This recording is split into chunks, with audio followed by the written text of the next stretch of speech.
Have you ever noticed how the word family can feel like both a warm embrace and a heavy chain? Maybe you grew up believing, as I did, that family meant showing up, no matter how tired, busy, or stretched you might be. My name is Julia Harper, and for as long as I can remember, I wore the title of fixer in my family. If someone needed a ride at midnight, I'd go. If a cousin needed a loan, I'd send it without hesitation. On holidays, my door was always open my couch, their unofficial bed. That's just what good families do, at least that's what I told myself. But somewhere along the line, the quiet comfort of family started to feel a little less like love and a lot more like obligation. I don't know exactly when the shift happened. Maybe it was the week I worked a double shift only to come home, to find my spare key missing and my favorite sweater borrowed for a date, or the time I spent my last $50 on groceries and a cousin cleaned out my fridge without so much as a thank you. The truth is, boundaries are easy to ignore until they're all you have left. If you've ever found yourself nodding along to someone else's plans for your life, biting your tongue just to keep the peace, or saying yes, even as you felt a quiet no building inside, then you already know how these lines get blurred. It starts small. A favor here, an overnight guest there. Soon you're not sure where your generosity ends and someone else's entitlement begins. In families like mine and maybe yours, the unspoken rule was simple. You don't let people down, no matter what it costs you. I'd always thought my giving nature was a strength, a point of pride. It felt good to be needed, until one day it didn't. Until one day the people I'd carried stopped noticing the weight. I realized I was exhausted from being dependable, from holding together a web of promises that no one else even remembered making. And when I finally bought my first home, I wanted just one thing: to claim a space for myself. A place that was truly mine. But secrets don't stay quiet in big families for long. The day I signed the papers, my phone lit up with messages. Congratulations, but also questions. Could someone borrow the guest room for a few weeks? Would I have space for their boxes until they figured things out? I felt my old reflexes kick in the urge to please, to keep everyone happy. But something inside me said, wait, what if this time I chose myself? That's where my story really begins, not with a dramatic fight, but with a quiet question. What would happen if I finally said no? What if just once I decided that my needs mattered too? I didn't know it then, but learning to stand up for myself would change not only my relationships, but the entire rhythm of my life. It would mean heartbreak and guilt, but also freedom and the deep, unfamiliar joy of being true to myself. In this video, I want to share that journey with you, not just the hard parts, but the moments of hope and healing that followed. Together, we'll talk about what happens when you draw a line in the sand, how to recognize when helping becomes enabling, and why sometimes the bravest thing you can do is disappoint the people who love you. Along the way, I'll share the mistakes I made, the lessons I learned, and the surprising ways family can both break and remake you. So, if you've ever wondered how to break free from the role you never chose, or how to build a life that truly feels like yours, this story is for you. I hope you'll see a bit of yourself in these moments and maybe find the courage to claim your own boundaries too. Before we dive into the messy, complicated heart of my family's story, let me ask, when was the last time you put yourself first, and what might your life look like if you finally did? Let's begin. When I look back, I can almost pinpoint the moment I was unofficially handed the fixer role in my family. It didn't happen all at once, it was more like a slow drip. Each little request adding another drop to a bucket that at the time felt bottomless. I grew up in a big, noisy house just outside Boston, the kind where Sunday dinners lasted hours and nobody ever left empty-handed. My mom used to say, "We're only as strong as our weakest link," and I believed her. I wanted to be the strong one, the reliable one, the one everyone could count on, even if it meant putting myself last. In families like ours, you learn quickly that saying yes makes everything easier. No one fights, no one leaves the table upset, and the wheels keep turning. That's the lesson I absorbed, one quiet compromise at a time. The request started small. My aunt needed a ride to work just for a week, she promised, until her car was fixed. A cousin's roommate situation fell through, and my old futon became their temporary bed. I didn't mind at first. In fact, I felt a little proud that I could help. But weeks stretched into months. When my savings account dipped below zero because I loaned out grocery money, or when I worked extra shifts to pay someone else's overdue bills, it stopped feeling generous and started to feel heavy. My phone would light up at midnight with a message. "Hey, Jules, could you help me out?" I answered every time. There was no big scene, No one shouting or demanding, just the unspoken understanding that I would make things easier for everyone else no matter how hard it made things for me. Looking back, I see now that I was teaching my family how to treat me one yes at a time. It's funny how these roles follow you into adulthood. When I got my nursing license, the family calls only got bigger. Need someone to babysit on Thanksgiving? Julia will do it. Short on rent this month? Ask Julia. She always finds a way. Sometimes the stories from my friends made me realize how different our boundaries were. One friend, Megan, would laugh and say, "Girl, my mom wouldn't even let me move back home after college for her independence was expected." For me, it felt impossible. I'd watch American sitcoms where grown kids moved out and only called home for birthdays or holidays, and I'd wonder what that kind of freedom would feel like. My family meant well, I think. It wasn't malice or manipulation, just a long tradition of turning toward the one who never says no. I saw it as loyalty. It took me years to realize loyalty doesn't mean letting yourself be emptied out for someone else. There's a quiet pain in never putting yourself first. If you've ever been the one holding everyone else's pieces together, you know how exhausting it can be. It's like building a house for someone else while your own roof is leaking. The lesson I learned slowly and painfully is that you can't pour from an empty cup. If you never ask for help, no one learns to give it. If you never set limits, no one learns to respect them. The truth is, I wasn't just tired, I was starting to feel invisible in my own life. I realized that every time I said yes when I meant no, I was quietly telling myself that my needs didn't matter. It took losing sleep money and peace of mind before I understood that being a good family member isn't about saying yes to everything. It's about knowing when to say yes to yourself. If you see yourself in any of this, if you've ever felt the weight of being the one everyone depends on, I want you to know you're not alone. There's nothing selfish about wanting room to breathe. In fact, setting boundaries might be the kindest thing you do for yourself and the people you love. I wish someone had told me that sooner, but maybe this is how we learn little by little until one day we finally wake up and wonder what would happen if we changed the script. For me, that day came when I bought my first house. I thought a new address would mean a new start, but as you'll see, old habits follow you if you let them. And that's where my story truly begins. The day I closed on my house was supposed to feel like the ultimate fresh start.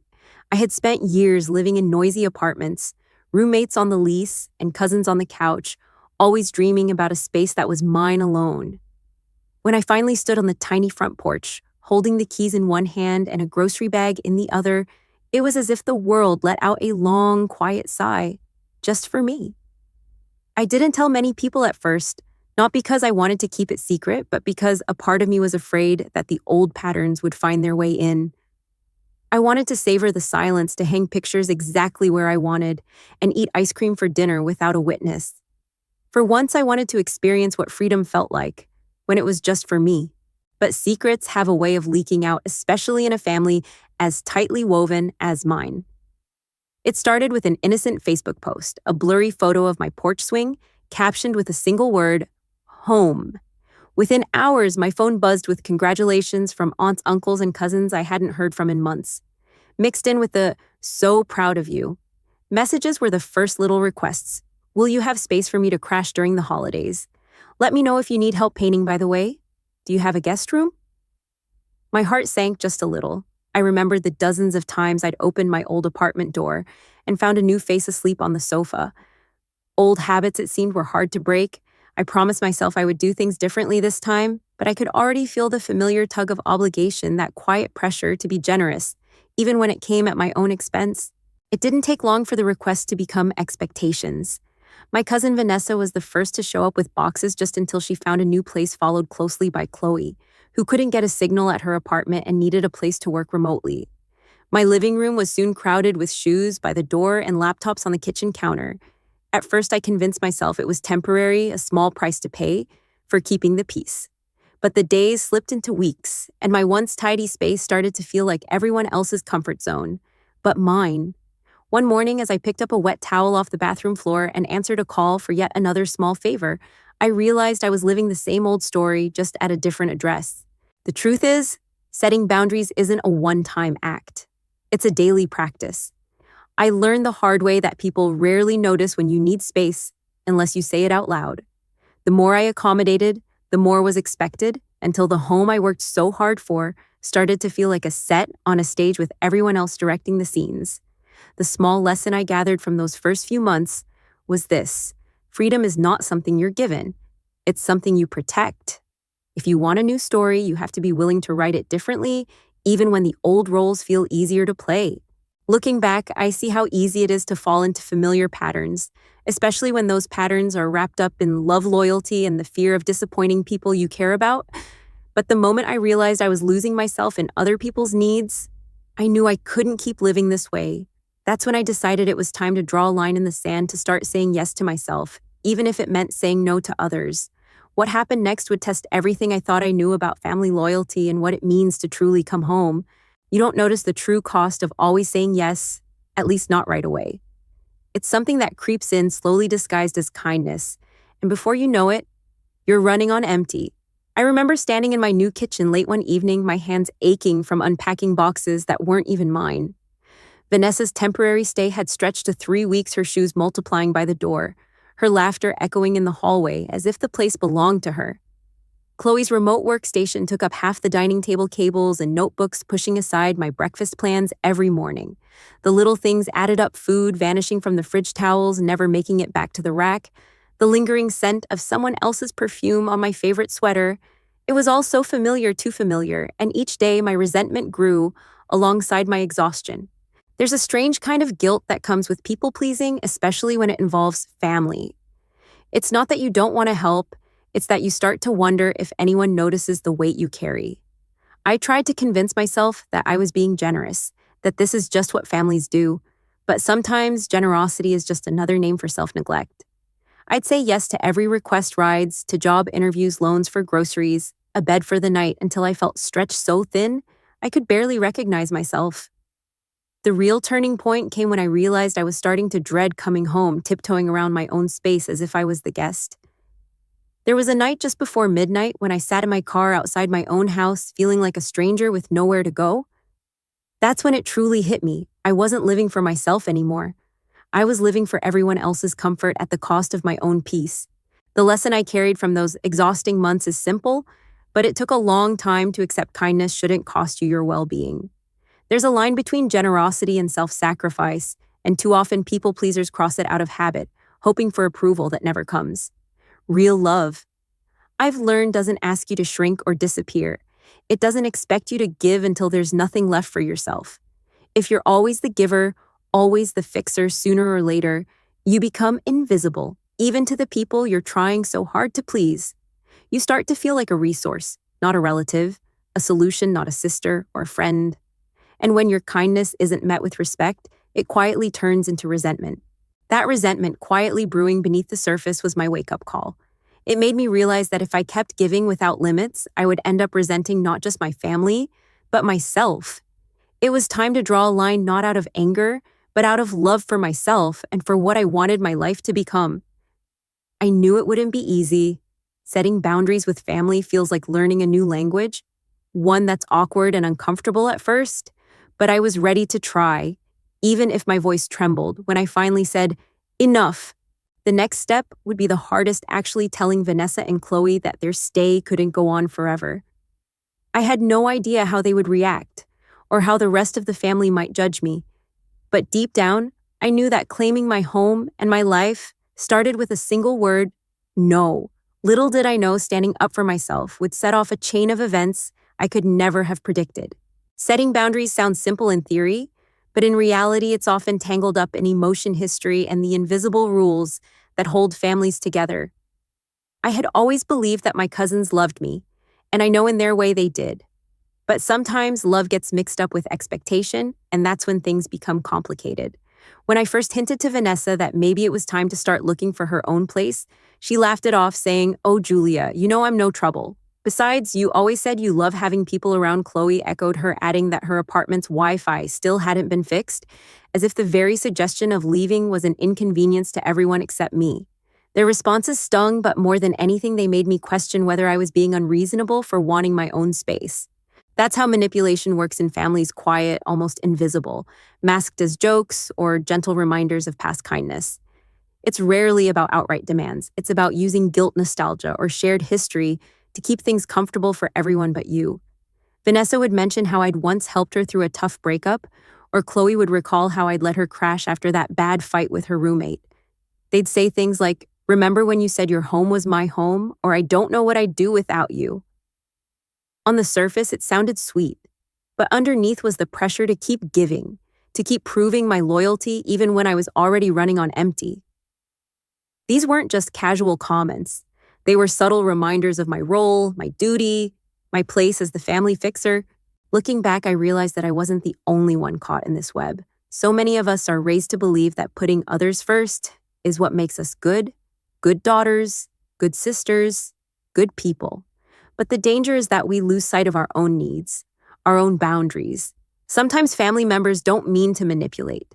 They simply repeat what worked before, unaware of the toll it takes. Still, intention doesn't erase impact. The more I caved to their wishes, the more the responsibility for everyone's happiness fell on my shoulders. It was exhausting, and it wasn't fair. If you've ever felt that quiet pressure to stay silent, to be easygoing, even when it hurts, you know, just how heavy that weight can be. The lesson I carried from those days was this: kindness should never be currency for acceptance. When your love is measured by how much you can endure, it's no longer love, it's a transaction. True relationships, even in families, should make space for honesty and respect, not just like comfort and convenience. I started to see that by always smoothing things over, I wasn't actually helping Vanessa and Chloe grow. I was just shielding them from the discomfort of standing on their own. In trying to make life easier for them, I'd made things so much harder for myself. It took courage to admit that I needed a change. But with each day that passed, my resolve grew stronger. I began to quietly collect evidence of the patterns, text messages, notes about who owed what, even photos of borrowed things that never came back. I knew that if I wanted to make a change, I'd need to be ready, not just with words, but with proof, and most of all, with a new sense of self-worth. What came next would push every limit I had, but it was a risk I was finally willing to take. Because sometimes loving yourself enough to say no is the first step toward finding real freedom. Preparation, I've learned, is a quiet kind of courage. It doesn't announce itself with bold speeches or grand gestures.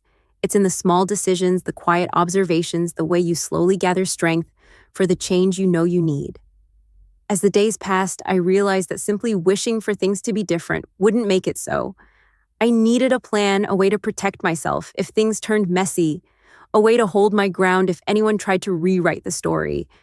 It started almost like a game. I'd take photos of my borrowed jackets, make a list of IOUs that were never paid, keep a folder of text messages where my cousins promised yet again that they'd be gone next week. It wasn't about revenge. It was about clarity, seeing the patterns for what they really were, not just what I hoped they could be. What surprised me most during this quiet phase was how empowering it felt to prepare. For years, I had responded to chaos with more generosity, thinking that if I just gave enough, the problems would resolve themselves. But boundaries require action, not just hope. I started reading advice from people who had gone through similar things: online forums, support groups, stories shared by strangers who became unexpected teachers. One woman wrote about setting a move-out date and sticking to it, no matter how many tears were shed. Another suggested keeping everything in writing, even with family, to avoid confusion or later accusations. These stories didn't make me feel cold or calculating. They made me feel sane, understood, even brave for wanting something better. There's a kind of quiet pride that grows when you start standing up for yourself, even if no one notices at first. For the first time in years, I felt less like a victim of my own kindness and more like the author of my own life. I started reaching out to my friend Kayla, who'd always had healthy boundaries with her family. She listened, nodded, and said, "It's not just okay to want your own space. Julia, it's necessary." Her reassurance helped, but so did the practical advice: have backup plans. Get help from friends if you need to move things quickly. Stay calm no matter what drama unfolds. I realized that being ready isn't about expecting the worst. It's about refusing to be blindsided by it. Preparation, I learned, is an act of self-respect. The lesson was simple but transformative. Hoping for change is not the same as preparing for it. When you start to see the truth clearly and take steps, no matter how small, toward the life you want, you quietly reclaim your power. It wasn't easy, and it didn't erase the fear of what might come next. But for the first time, I felt like I had a map, a plan, and a little bit of hope that this story could have a different ending. As moving day approached and my preparations took shape, I felt my nerves sharpen, but also my resolve. The time had come to put my plan into action, to finally draw the line I'd talked about for so long. What happened next would test everything I'd prepared for and everything I thought I knew about myself and my family. The showdown was coming, and I was as ready as I'd ever be. Moving day arrived with a mix of nerves and relief. The morning was bright but tense, a kind of quiet humming under every movement, as boxes were stacked and goodbyes hovered unspoken in the air. I had arranged for a moving truck through a friend, one who knew the real plan, not the story my cousins had been telling themselves. Vanessa and Chloe seemed cheerful, almost giddy as they packed up their things. "This is going to be so fun, new beginnings for all of us." Vanessa grinned, already imagining her name on the mailbox. I played along, feeling the weight of each step, but also a strange clarity. I had rehearsed my words and double-checked my folder of proof. I knew this was the moment my boundaries would finally take shape. As the last box was loaded, I quietly gave the movers new instructions. Everything was to be delivered to a nearby storage unit, not my house. It felt surreal watching my cousins' belongings disappear into the truck, their laughter echoing down the hallway, unaware of the change in plans. When Vanessa realized we weren't headed to my address, her confusion quickly became anger. "Julia, what's going on? This isn't funny." I took a deep breath and explained calmly but firmly that this was no longer just my housewarming party. It was my line in the sand. "I love you both, but my home is not up for grabs. Your things will be safe in storage for a month, and after that, it's your responsibility." The words felt heavy but also honest. For the first time, I spoke my truth out loud. The aftermath was immediate hurt feelings, raised voices, the familiar accusations of selfishness and betrayal. Chloe called her aunt, who wasted no time organizing a family meeting, hoping to guilt me into changing my mind. But I didn't back down. I brought out my folder, every text, every IOU, every photo of a borrowed item. "I've always tried to help, but I can't be the only one carrying the load anymore," I said quietly. The room buzzed with shock, but beneath it all, I felt a deep sense of relief. This wasn't about revenge or humiliation. It was about finally showing the truth, refusing to let guilt be used as a weapon against my own well-being. The lesson was as clear as the sun streaming through the window that afternoon. Boundaries don't just protect your space, they teach others how to treat you. Standing up for myself wasn't the end of love. It was the beginning of a more honest relationship, one where respect finally had a seat at the table. It wasn't easy and it wasn't painless, but for the first time in years, I felt proud not just of my house, but of my voice. I saw the fear in my cousin's eyes replaced by understanding, even if it was mixed with disappointment. Sometimes the bravest thing you can do is risk being misunderstood for the sake of your own peace. With the hardest part behind me, I thought the storm might be over, but as word spread through the family, old loyalties and new alliances began to shift. Some relatives saw my side, others doubled down on tradition. What came next would challenge not just my boundaries, but the very idea of family I'd held onto for so long. The fallout from that day didn't just echo through my house. It rippled out across the entire family, stirring up emotions, and old stories I hadn't realized were still lingering. My phone buzzed nonstop for days. Some messages were sharp and accusing. How could you do this to your own blood, while others were softer, tinged with surprise and a reluctant kind of respect? My aunt, determined to restore the family's fragile peace, called a meeting in her living room, gathering relatives as if she could knit us all back together through sheer force of will. It was uncomfortable to sit among people I loved, knowing my choices were under scrutiny. I felt exposed, vulnerable, but also strangely stronger for it. In the thick of the tension, what hurt most wasn't the anger, but the disappointment. I was the dependable one, the fixer, and now I was seen as the troublemaker. Vanessa and Chloe wore wounded looks, speaking in hushed tones about betrayal and family values. For a while, I wondered if I'd made a mistake, if maybe I was selfish after all, but then something unexpected happened. Quiet voices spoke up too. My cousin Rachel pulled me aside and whispered, "I'm proud of you, Jules. I wish I'd done it years ago." My friend Kayla brought over coffee and cookies, settling in at my kitchen table, as if nothing had changed. Even my neighbor, Mrs. Doyle, left a note on my porch, "A home should feel like yours." Each small kindness reminded me that support often comes from unexpected places, and that sometimes the people who understand you best aren't the ones you share a last name with. The lesson that surfaced in those long days was as gentle as it was powerful. Doing the right thing for yourself can feel lonely at first, but real connection is built on truth, not convenience. Setting boundaries may upset the balance, but it also reveals who will respect you for it. My relationship with Vanessa and Chloe shifted. Maybe it would never be what it once was, but there was a new honesty, even if it was wrapped in silence for now. With the help of friends and the quiet approval of family members who'd felt trapped themselves, I found the courage to keep moving forward, not as a fixer or a people pleaser, but as someone who finally belonged in her own life. As the days turned into weeks, I began to rediscover the peace I'd imagined when I first bought my house. I started new routines, morning walks, solo dinners in my sunlit kitchen, evenings spent reading without interruption. My home gradually became a reflection of who I was and who I was becoming. But while my house was quieter, the outside noise hadn't faded completely. Whispers of legal threats and social media posts hinted that Vanessa and Chloe hadn't quite let go of the old ways. I realized that protecting my space meant more than just moving boxes. It meant holding firm even as the story tried to shift in new and unexpected ways. The dust had barely settled before new challenges began to surface.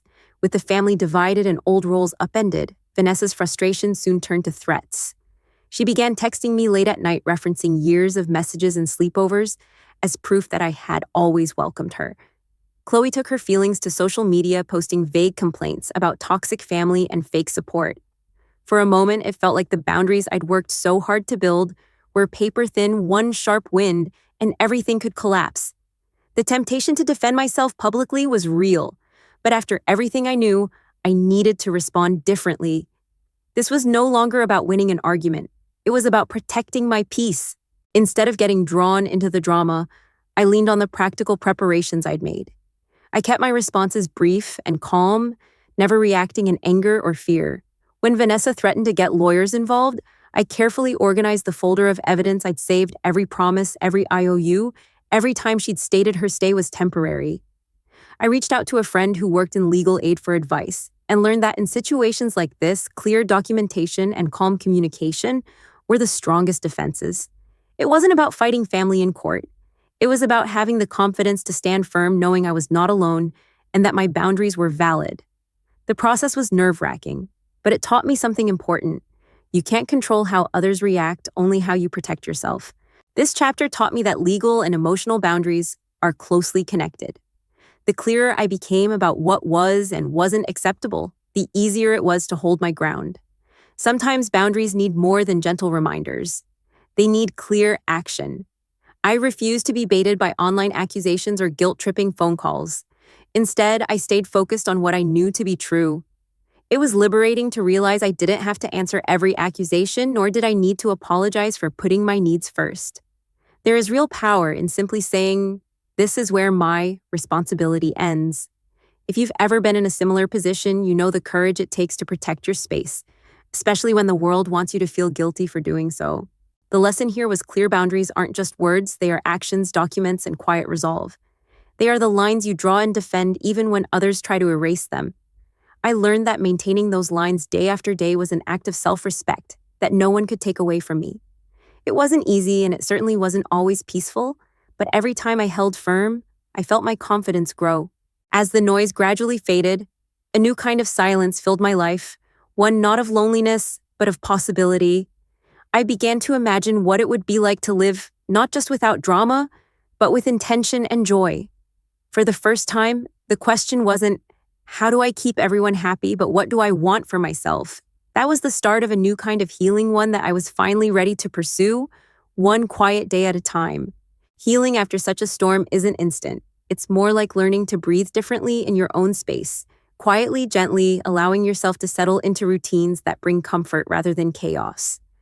I started by making small changes around the house, rearranging furniture to reflect my own taste, finally hanging artwork I'd been saving for years.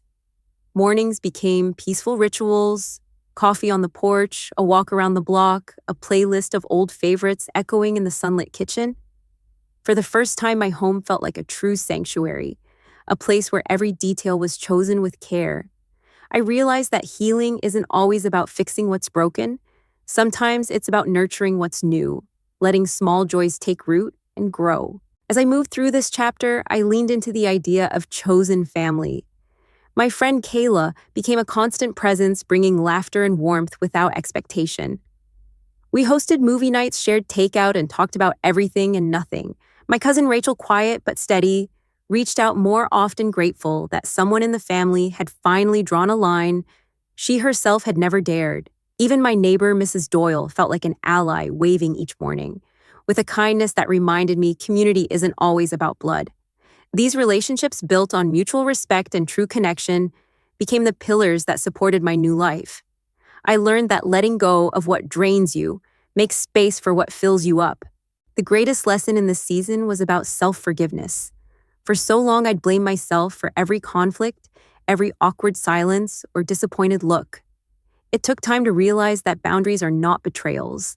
They are invitations to deeper, healthier love. Every day I showed up for myself, I felt a little stronger, a little less weighed down by guilt or old expectations. I joined an online support group for women navigating family boundaries, and the stories I heard, stories so similar to my own, helped me let go of shame. We traded advice and encouragement, turning private struggles into shared strength. The more I honored my needs, the more open I became to the needs of others on my own terms, with balance and compassion. With each passing week, my confidence returned. The house that once echoed with everyone else's voices now hummed with my own. I tried new recipes, invited friends for Sunday brunch, even took up gardening, a small patch of green by the back steps tended with patience and hope. I realized that reclaiming your life isn't just about saying no to others. It's about saying yes to yourself over and over until your choices feel natural, even joyful. The wounds left by old patterns slowly faded, replaced by a quiet pride that came from choosing my own path. As I stood in my backyard one golden afternoon, hands deep in garden soil, I thought about how far I'd come. I wasn't just surviving anymore, I was living fully and freely in a home that reflected my spirit. But even as peace returned, I knew my story wasn't just about personal healing. There was still a larger lesson to share, one about family courage and what it truly means to build a life that's your own, that I realized would be the final chapter. Looking back, it's easy to see the turning points, those moments when the old way of life fell away and something new quietly took its place. At first, I thought drawing boundaries would mean losing the people I loved, but in truth, it gave our relationships room to breathe and become more honest. Some connections faded. It's true, Vanessa and Chloe kept their distance for a while, and maybe they always will. Yet what surprised me was how the space I created invited deeper conversations with others, like Rachel, who found her own courage, or my aunt, who called months later to apologize for things she hadn't understood. Healing, I realized, often starts with one brave voice echoing out to change the whole room. What I wish someone had told me long ago is that you don't need to justify needing space. Wanting respect is not selfish, it's healthy. There's power in quietly, steadily choosing yourself, even when the world says otherwise. Setting boundaries won't always be met with applause, and sometimes it will cost you more than you expect.